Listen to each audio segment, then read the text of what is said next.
Before we begin, understand this. No individual in history changed the world map more violently and more permanently than Genghis Khan. Entire civilizations collapsed under his armies. Millions died. And yet, out of the destruction, new global connections were born. And stay with me until the middle of this video, because there is a special point where we break down the most shocking myths about Genghis Khan. Myths that modern historians now believe may actually be true. Genghis Khan was born around 1162, named Temujin, on the harsh Mongolian steppe. His world was not one of castles or cities, but endless grasslands, brutal winters, and constant tribal warfare. Survival depended on strength, loyalty, and violence. Legend says he was born clutching a blood clot in his fist, an omen among the Mongols that he was destined to be a great warrior. Whether myth or symbolism, his life would soon justify the legend. When Temujin was still a boy, his father was poisoned by a rival tribe. Overnight, his family lost protection. His clan abandoned them, leaving Temujin, his mother, and siblings to starve. This betrayal shaped him.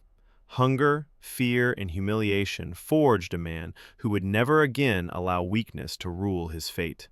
Survival became his first lesson in leadership. The Mongol steppe was unforgiving. Temujin learned early that mercy often meant death.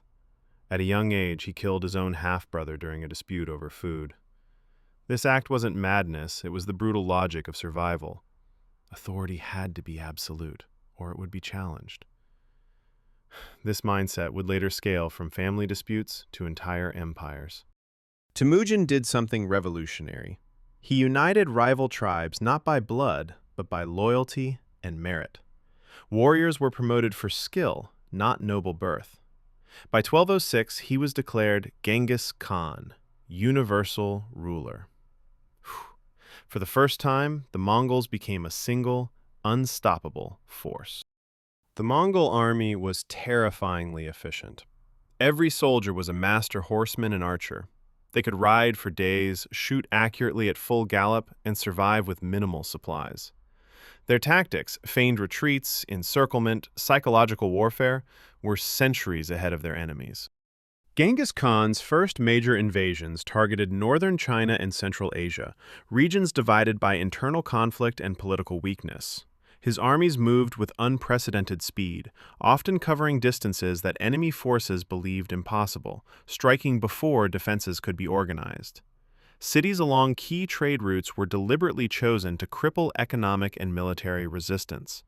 When cities surrendered immediately, they were often spared and absorbed into the empire, with artisans and engineers forcibly relocated to serve Mongol needs. Those who resisted faced complete destruction, a policy designed to eliminate future rebellion and send a message across entire regions. This brutal consistency created a reputation so terrifying that many cities capitulated without a single battle. These early invasions marked a turning point in warfare history, demonstrating how mobility, intelligence, and psychological pressure could overpower even fortified civilizations. By the end of these campaigns, Genghis Khan controlled vast territories and had proven that no kingdom, no matter how ancient, was beyond his reach. The Mongol conquests rank among the deadliest episodes in human history. Cities that resisted were often completely annihilated, men, women, and children, because Genghis Khan believed that total destruction prevented future rebellion. This policy wasn't driven by chaos, but by calculation. Fear traveled faster than armies. Persian, Chinese, and Islamic chroniclers describe cities where entire populations vanished, irrigation systems were destroyed, and farmland was rendered unusable for generations.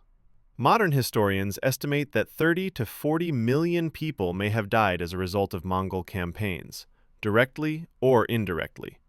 In some regions, population levels took centuries to recover. Brutality became a message.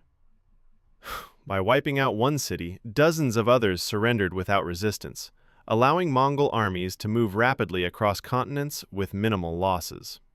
The Mongols were masters of psychological warfare.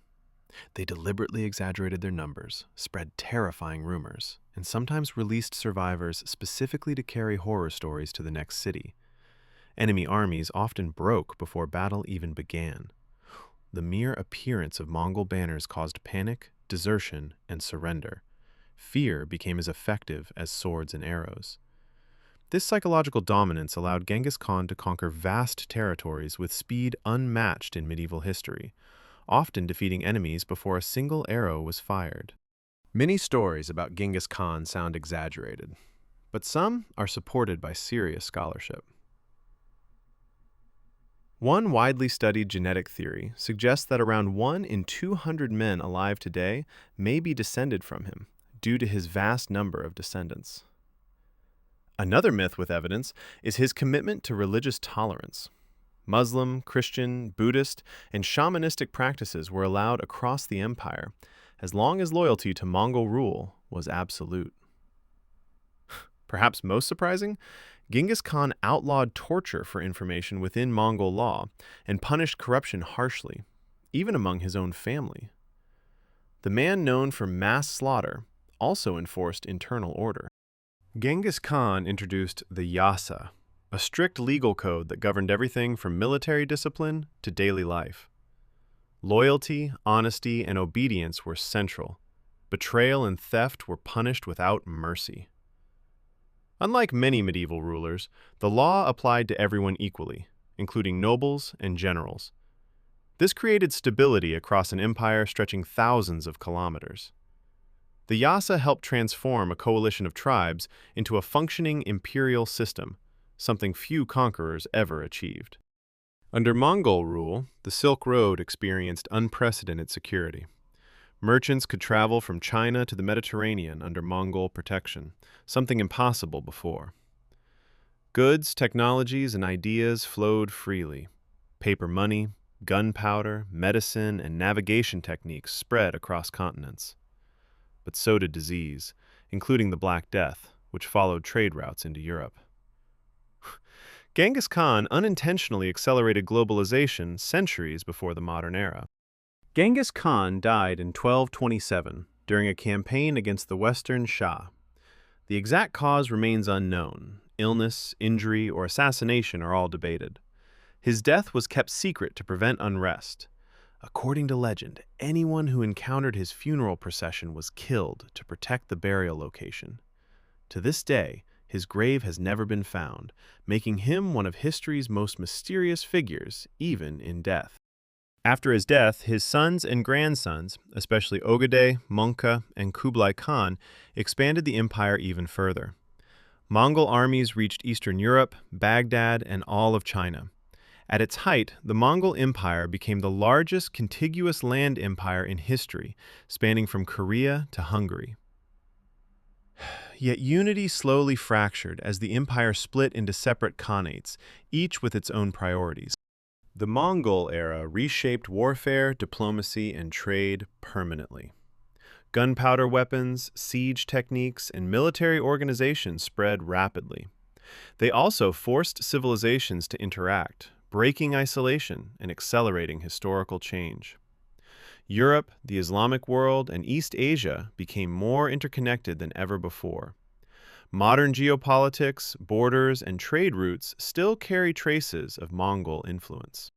Genghis Khan left behind unimaginable destruction, but also unprecedented unity. He shattered old worlds and unintentionally built a new, interconnected one. History remembers him as both a mass killer and a system builder. The truth lies in accepting both realities at once. He remains one of the most complex and controversial figures humanity has ever produced. Genghis Khan forces us to confront an uncomfortable truth. Progress and catastrophe often walk together. History is not written in black and white. It is written in consequences. If you want deep, fact-based history without myths or romanticism, subscribe to the channel. Understanding the past is the first step to understanding the world we live in today.